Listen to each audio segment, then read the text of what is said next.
আর মিটবো না তো। ওরা বাড়ির একটা ছেলের জন্য পুরো জীবনটা শেষ হয়ে গেল আমার।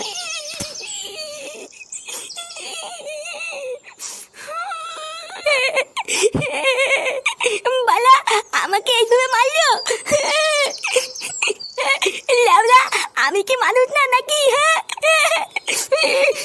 আহা দাদু ভাই, কান্না করে না। তুমি দুষ্টুমি করেছিলে বলেই তো বাবা তোমাকে মারলো। কান্না করে না দাদু ভাই, দেখবা আর মারবে না। বালার বাল, তুমি হয়তো মেন মারতো না দাদা তো। বালা তুমি আজকে আমাকে বাঁচালে না। এই রাগ করে না দাদু ভাই, আর কান্না করে না। দাঁড়াও, আজকে আমি তোমাকে আইসক্রিম খাওয়াবো। হ্যাঁ কি বলতো দাদু, তুমি আজকে আমাকে আইসক্রিম খাবা? হ্যাঁ দাঁড়াও, আমি টাকা নিয়ে আসি। হ্যাঁ আচ্ছা দাদু ঠিক আছে।